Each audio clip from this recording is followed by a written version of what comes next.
দিঘি থাকবে না, কিনা আমার বলেন? গল্প যদি ডিমান্ড না করে দিঘিকে, তাহলে আমি দিঘিকে নিব না। এখানে স্বজনপ্রীতির কোনো সুযোগ নেই। তো ওদের ড্রেসটা আসলে একটু অন্যরকম ছিল, অন্যরকম না, এখন আধুনিক পোশাক তো সবাই পরে। ওটা ছিল পাবলিক প্লেস, প্রাইভেট প্লেসে তো আর যাচ্ছে না এরকম ড্রেস পরে।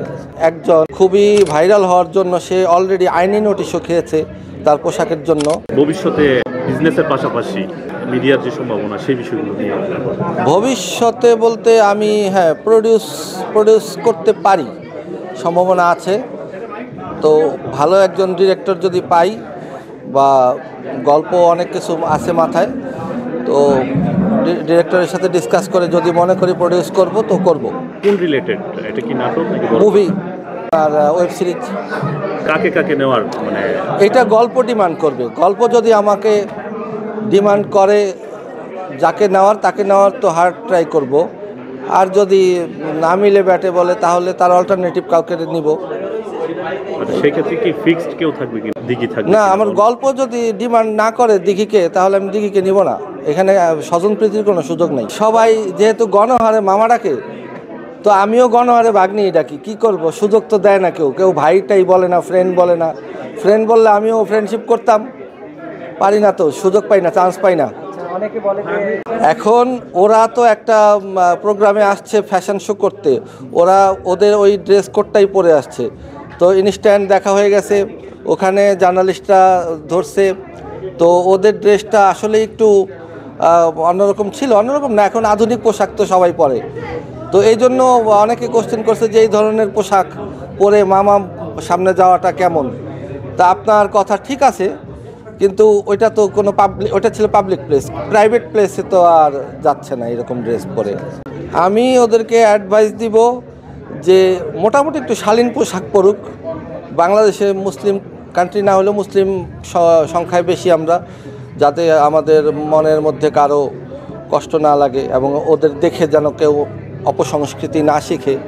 আমি দেখেছি একজন খুবই ভাইরাল হওয়ার জন্য সে অলরেডি আইনি নোটিশও খেয়েছে তার পোশাকের জন্য। এবং এই ব্যাপারে সবার একটু সোচ্চার হওয়া উচিত, যেন মানে এই ধরনের পোশাক পরে কাউকে উৎসাহিত না করে অন্যান্য মেয়েদেরকে। এটা আমি বলবো, ওদের জন্য আমার মেসেজ এটাই। সামনে মামা দিদি কি কাজ আছে আপনি কতটুকু জানেন?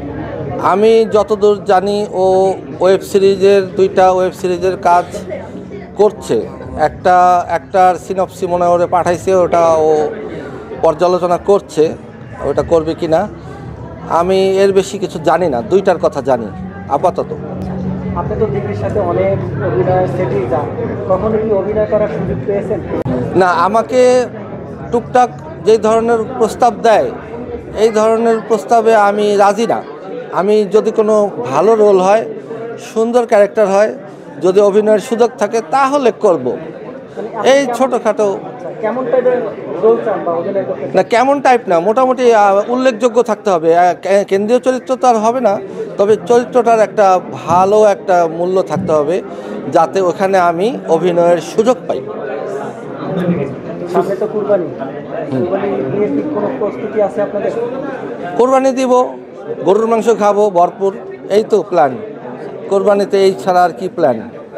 সোশ্যাল মিডিয়াতে আপনি কোন মাধ্যমে মানে বেশি ব্যস্ত, টিকটক, ফেসবুক অথবা ইউটিউব, কোনটা নিয়ে? না, আমি টিকটকে খুব একটা অ্যাক্টিভ না এখন, ফেসবুকেই মোটামুটি অ্যাক্টিভ। আর ইনস্টাগ্রাম আইডি আমার নাই, কিন্তু আমার কোনো ফেসবুক পেজ নাই। আমার একটা আইডি আছে, ওখানে আমার 60-65 হাজার ফলোয়ার আছে, ওদের নিয়েই আমার দিনকাল। টিকটক কি এখন আগের মতো করেন? আগের মতো করি না, সময় পাই না, আগের মতো ভালো লাগে না। আর এখন নতুন অনেক করে, এত করে যে আমরা যে সময় করতাম ওই সময় এত মানুষ করতো না। তখন করলে ভিডিও যতটা ভিউ হতো এখন ওই রকম হয় না। না না না না না, টিকটক থেকে বাংলাদেশে কেউ টাকা পায় না।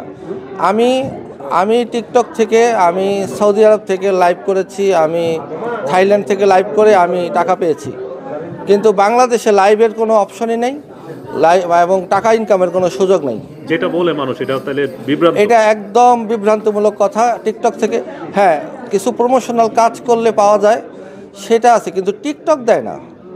টিকটক কোনো টাকা পয়সাই দেয় না, দিলেও প্রথম দিকে একটু দিত, এখন দেয় না। দর্শকদের সবাইকে বলতে চাই, আগামী আসন্ন ঈদ মুবারক, ঈদুল আজহা সবাই আপনারা উদযাপন করেন, নিরাপদে বাড়ি যান, দেশের আইন শৃঙ্খলা পরিস্থিতি খুব একটা ভালো না, তাই ঘর দুয়ার তালা দিয়ে যান, সাবধানে থাকেন এবং সবাই ভালো থাকেন। Thank you very much.